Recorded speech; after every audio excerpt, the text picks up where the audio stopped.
মুফতি ইলিয়াসুর রহমান জিহাদি আপনার মাত্র একটা মায়ের সন্তান।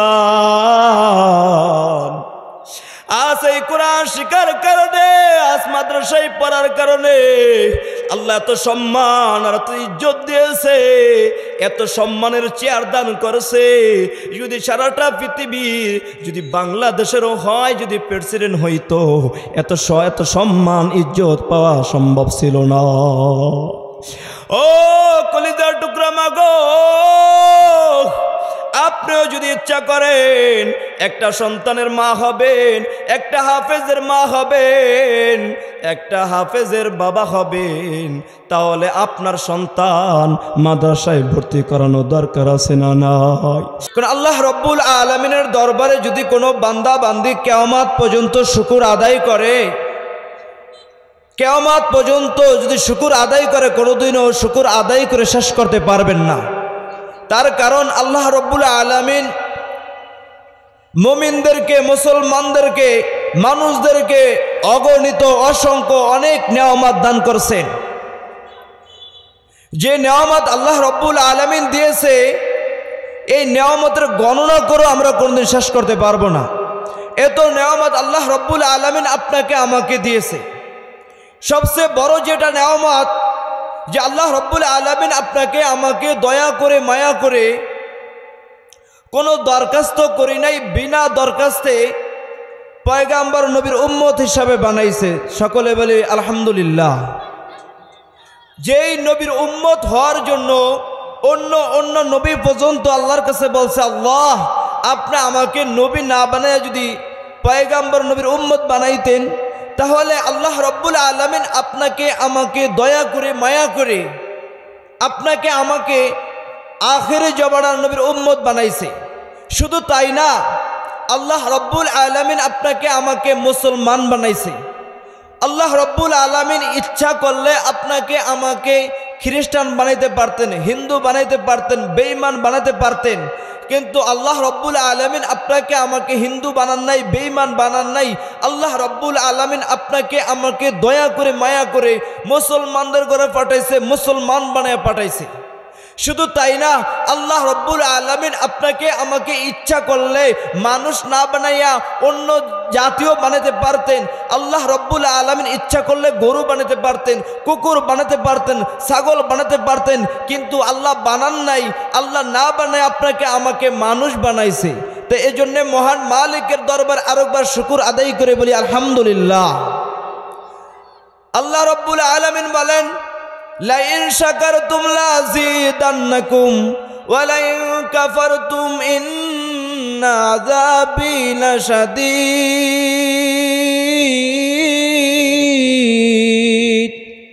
আল্লাহ রব্বুল আলামিন বলে, আমার যেই বান্দা বান্দি আমি আল্লাহ রব্বুল আলামিনের দেওয়া নেয়ামত পাওয়ার পর শুকর আদায় করবে, আমি আল্লাহ রব্বুল আলামিন ওই বান্দা বান্দির নেয়ামত বানাইয়া দিব। তাহলে মালিকের দরবারে শুকর আদায় করার দরকার আছে না নাই? একটু আওয়াজ দিয়া বলি, আছে না নাই? যদি নেয়ামত পাওয়ার পর শুকর আদায় করি, তাহলে মালিক নেয়ামত বানাইয়া দিবে। আর যদি শুকর আদায় না করি, মালিক আপনাকে আমাকে যে নেয়ামত দিয়েছে, নেয়ামতটুকু ছিনিয়ে নিয়ে যাবে। আল্লাহ রাব্বুল আলামিন কোরআন কারীমের ভিতরে বলেন, আলিফ লাম মিম যালিকাল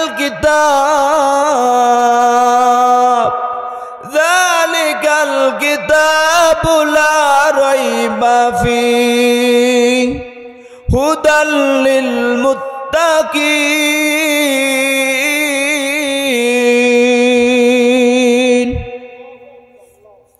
আল্লাহ রাব্বুল আলামিন কোরআন কারীমের ভিতরে ঘোষণা দিয়েছেন, দুনিয়ার মানুষ একটা বই লেখে, একটা কিতাব লেখে, কিতাবের শুরু দিয়া অথবা শেষ দিয়া লেখা থাকে, ও দুনিয়ার মানুষ, আমি যেই কিতাব লিখছি, আমি এই বই লিখছি, আমার এই কিতাবের ভিতরে, আমার এই বইয়ের ভিতরে যদি কোনো ভুল হয়ে থাকে, তাহলে আমার সাথে নাম্বারে যোগাযোগ করবেন। পরবর্তী সময়ে আমি এই ভুল সংশোধন করে নিব। কিন্তু মহান মালিক কোরআনের শুরু দিয়ে চ্যালেঞ্জকে বলছেন, ও দুনিয়ার বান্দা, আমি আল্লাহ রাব্বুল আলামিন এরকম কোরআন, এরকম কিতাব তোমাদেরকে দিয়েছি। এই কিতাবের ভিতরে ভুল তো দূরের কথা, এই কিতাব নিয়ে যদি কেউ সন্দেহ করে তার ঈমান চলে যাবে। আল্লাহ রাব্বুল আলামিন কেমন বড় এক কিতাব দিয়েছে, কিতাবের শুরু দিয়ে চ্যালেঞ্জ কে বলছে, দুনিয়ার মানুষের একটা বই লেখে, বই শুরু দিয়ে লেখার পর আবার শেষ দিয়েও লিখে দেয়, যদি ভুল হয়ে থাকে আমাকে জানিয়ে দিন। আর মালিক এমন এক কিতাব, এবার এক কোরআন আপনাকে আমাকে দিয়েছে রে মুসলমান ভাই। আজকে ১,৫০০ বছর পর্যন্ত কত নাস্তিক আর বেঈমান এই কোরআন নিয়ে গবেষণা করছে, এই কোরআনের ভুল খুঁজতে গিয়ে কত নাস্তিক বেঈমান কালিমা পড়ে মুসলমান হয়েছে, কিন্তু আজও পর্যন্ত কোরআনের ভিতরে ভুল খুঁজে পাওয়া যায় নাই। শুধু তাই না, কিয়ামত পর্যন্ত ওই কোরআনের ভিতরে ভুল খুঁজে পাওয়া যাবে না, ঠিক না বেঠি? এ মুসলমানি বান্দা, আল্লাহর গোলাম, মালিক কেমন কোরআন, কেমন কিতাব আপনাকে আমাকে দিয়েছে রে মুসলমান ভাই। আজকে তো এই কোরআনের বিরুদ্ধে অনেকে কথা বলে। আজ এই কোরআন যারা শিখে, মাদ্রাসায় শিক্ষা দেওয়া হয়, ওই মাদ্রাসার ছাত্রদেরকে জঙ্গি বলে, ঠিক না ঠিক? আমি ওই নাস্তিক বেঈমানদেরকে বলবো, ১,৫০০ বছর পর্যন্ত তোমাদের থেকে বড় বড় নাস্তিক বেঈমানরা গবেষণা করছে, কোরআনের ভিতরে ভুল খুঁজে পাওয়া যায় নাই, ভুল বাইর করতে পারে নাই, তোমরা বাইর করতে পারবা না। তোমরা যদি কোরআন নিয়ে লড়াচড়াই করো, তোমরা যদি কোরআন নিয়ে নড়তে থাকো, তোমাদের অস্তিত্ব বিলীন হয়ে যাবে।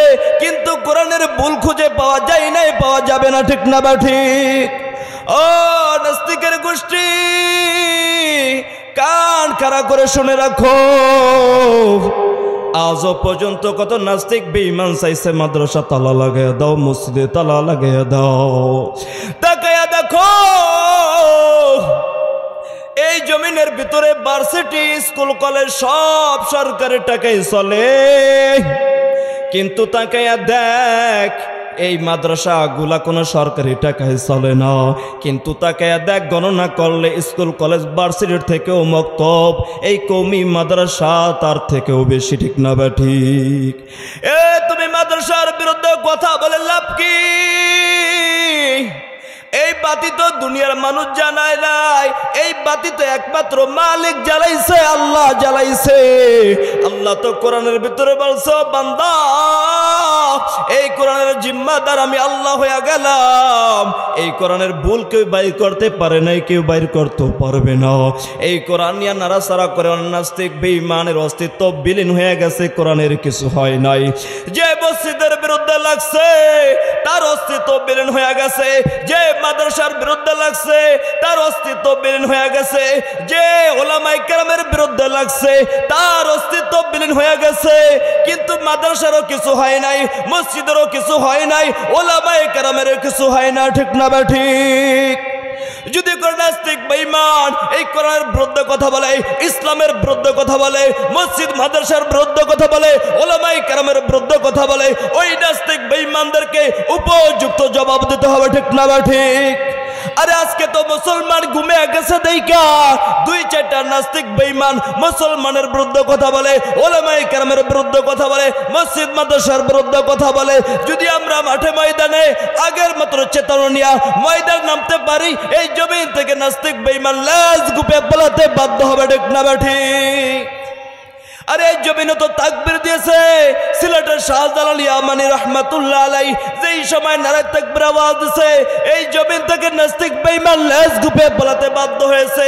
তাকবীর দিয়েছে সরমনার শায়েখ, যেই সময় মাথার পাগড়ি মাজায় বেঁধে হুঙ্কার দিয়েছে এই বাংলাদেশের জমিন কাঁপাকাঁপি শুরু করে দিয়েছে। তাকবীর দিয়েছে আমার বাংলাদেশের বাইতুল মুকাররমের খতিব ওবাইদুর রহমান রাহমাতুল্লাহ আলাইহি, যেই সময় তাকবীর দিয়েছে এই জমিন থেকে নাস্তিক বেঈমান লাশ গুপে পালাতে বাধ্য হয়েছে, ঠিক না বা ঠিক?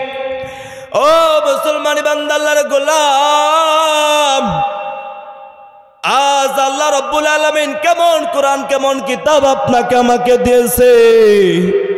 আজ এই আলোচনা কেন শুরু করলাম? যেহেতু এটা মাদ্রাসা, এজন্য মাদ্রাসার আলোচনা শুরু করলাম। আল্লাহ রাব্বুল আলামিন আমাদেরকে কোরআন দিয়ে কেমন দামি বানাইছে রে মুসলমান ভাই, একটু দিলের কানে আমরা কথাগুলা শুনি। তাকায়া দেখো, এই জমিনের ভিতরে 5 পৃষ্ঠা 10 পৃষ্ঠার একটা আদর্শ লিপির বই, সারা বাংলাদেশ খুঁজে দেখো 10 জন 20 জন তুমি হাফেজ পাইবা না যে একটা আদর্শ লিপির বই সে মুখস্থ করছে। কিন্তু তাকায়া দেখো, এত বড় এক কোরআন, 30 পারা, 114 সূরা, 6666 আয়াত, এই কোরআন মুখস্থ করে কত হাফেজ বুকে ধারণ করে জমিনের ভিতরে চলতেছে, ঠিক না বেঠি?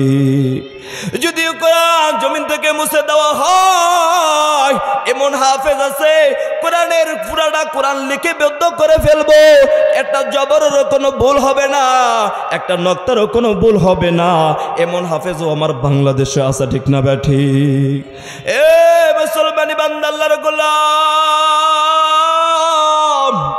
যারা কওমি মাদ্রাসার দিকে বাঁকা নজরে তাকাও, তোমরা শুনে রাখো, আমরা তো মাদ্রাসায় পড়ে ঠকি নাই।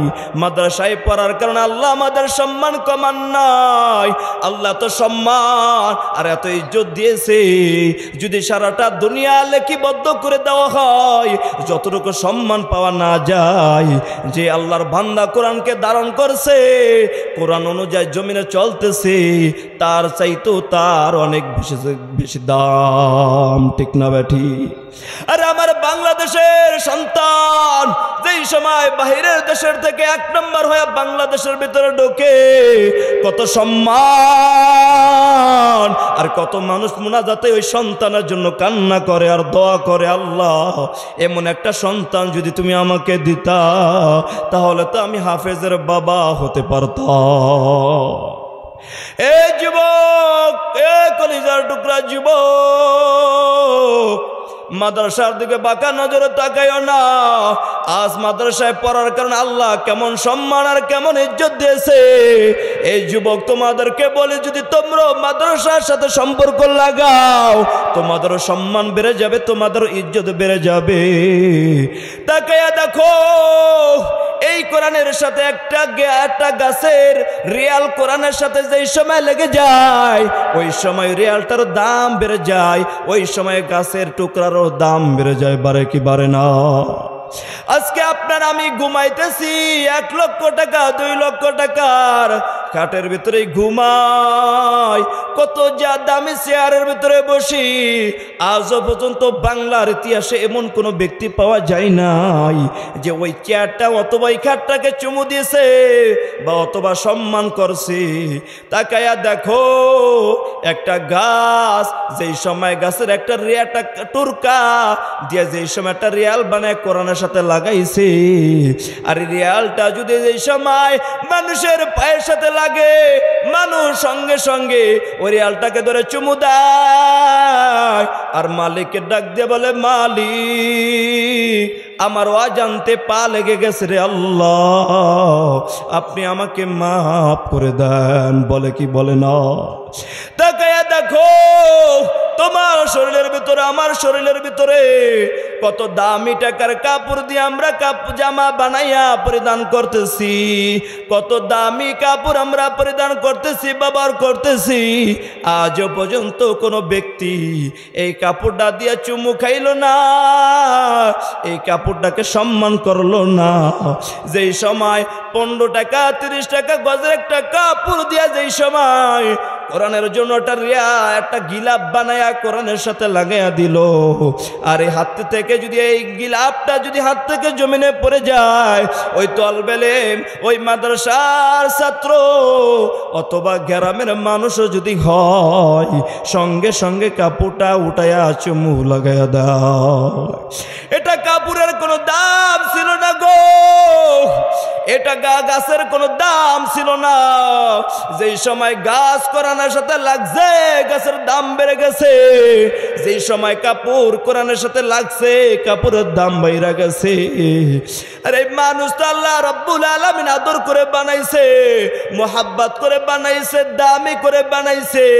দুনিয়ার ভিতরে যত মাখলুকাত বানাইছে সব মাখলুক থেকে আল্লাহ রাব্বুল আলামিন মানুষকে দামি করে বানাইছে। আর এই মানুষটা দামি মানুষটা যদি কোরআনের সাথে লেগে যায় আল্লাহ রাব্বুল আলামিন ওই মানুষটার দাম বাড়ায় দেয়। তাহলে আপনার সন্তানকে মাদ্রাসায় পড়ানোর দরকার আছে না নাই? ও যুবক, ও পর্দার মা, ও কলিজার টুকরা বোন, আজকের মাহফিলের যিনি প্রধান মেহমান, প্রধান বক্তা শায়েখ আল্লামা মুফতি ইলিয়াসুর রহমান জিহাদি আপনার মাত্র একটা মায়ের সন্তান। আজ এই কোরআন শিখার কারণে, আজ মাদ্রাসায় পড়ার কারণে আল্লাহ এত সম্মান আর এত ইজ্জত দিয়েছে, এত সম্মানের চেয়ার দান করেছে।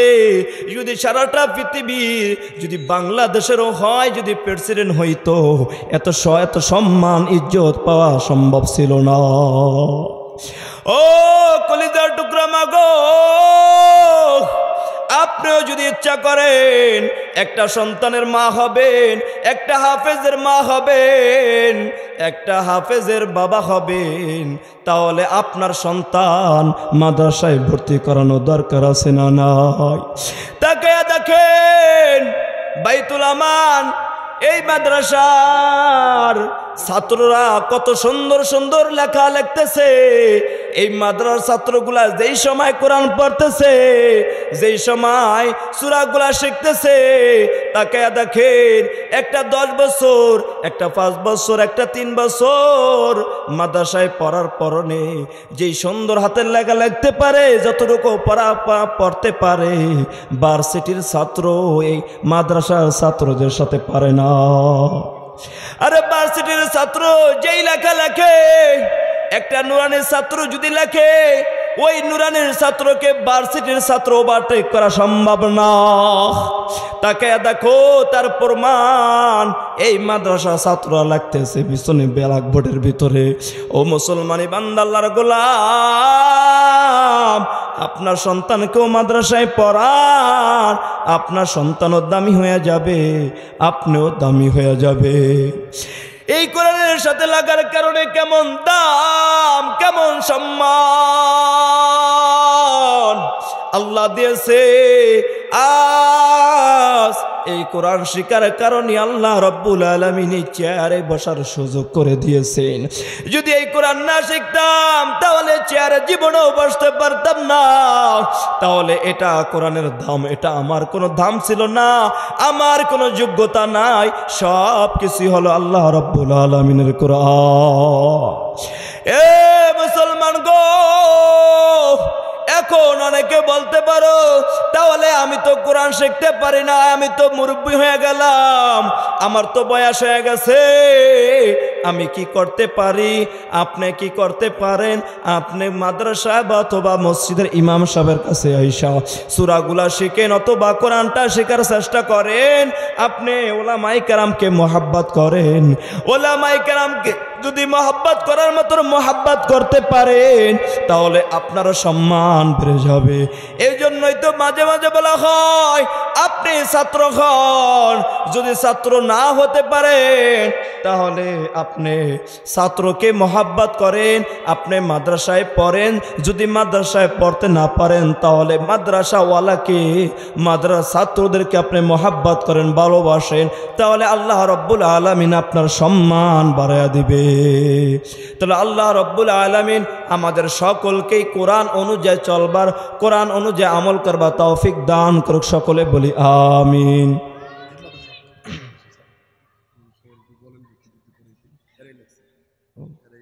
আর আপনাদের বাচ্চা সকলেই মাদ্রাসাতে দেওয়ার চেষ্টা করবেন ইনশাআল্লাহ।